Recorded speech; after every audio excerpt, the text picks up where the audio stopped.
and we are off.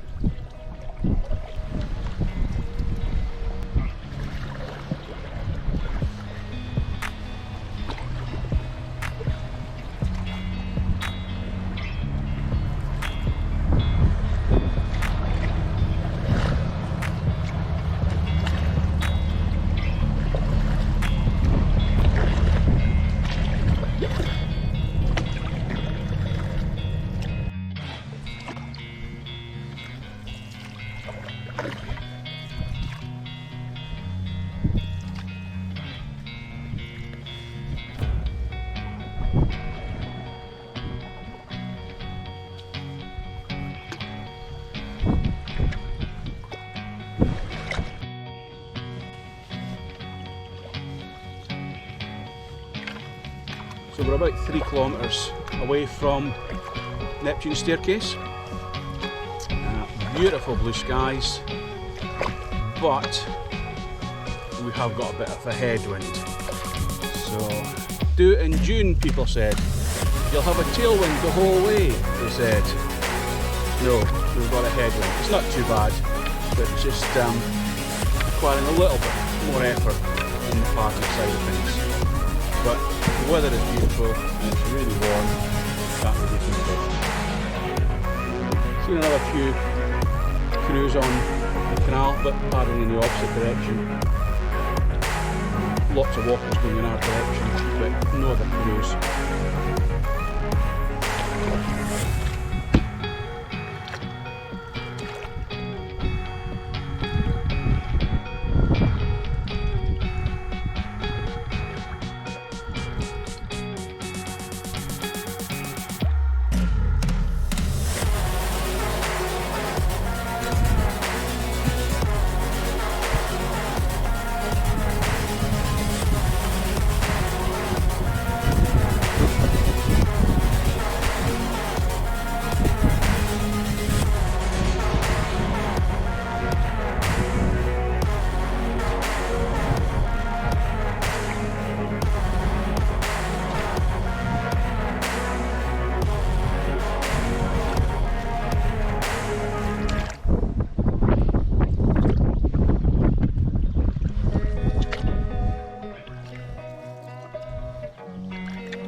Losing time, I'm fading fast. I just wanna make it last. Try to let go of the past. I close my eyes, embrace the blast. Sleepless nights and headache stack. Restlessness to hell and back. What's my purpose? What do I grab? A slippery surface, a heart attack. And sometimes you just gotta believe there's something that'll give you relief. There's something that'll have what you need. What you need. We're broken, it's tragic. We're not all elastic, but maybe there's magic. Believe you could have it. And I know of sadness, the anxious and panic, the infinite vastness of all that is blackness.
swing bridge, isn't it?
So that's the end of paddling for day one. We started off at Fort William, just above Neptune's staircase, paddled just under 10 kilometres and finished up at Gearlocky. So we intended to have quite a short day today. It's always a good idea for the first day on a longer sort of trip to have a short day to start with, just in case you've forgotten something or something goes wrong with a bit of the gear, then you don't have too far to turn back. So beautiful weather, sun-wise and temperature-wise. There was a headwind, and as the day went on that tended to get a bit stronger. The forecast was only for 8 miles per hour, the wind, but I think it was probably gusting up to about 20 at one point. We've met quite a lot of paddlers doing it the reverse, so they've started at Inverness and are finishing at Fort William, whereas we've started at Fort William and going up to Inverness. And they've had the sails up today and they've absolutely been flying with the wind behind them. So forecast for the next few days, unfortunately, it is going to be a headwind. It's not meant to be quite as bad tomorrow. So yeah, hopefully we'll get a better day's paddling, and it's meant to be even sunnier and even warmer. So hopefully we'll get a good day behind us tomorrow and make some distance. I think tomorrow we're planning on doing about 22k of paddling. So we should be leaving here in the morning. Just listen to the birds here, and paddling up to Letterfern and camping there overnight. So our tent's all set up for this evening. We've had our evening meal, so we're just going to kick back in the chairs and have a gin or two and enjoy this beautiful evening. As you can see behind me, it is lovely, absolutely lovely outside. So thanks for joining us on day one, and we shall see you for day two.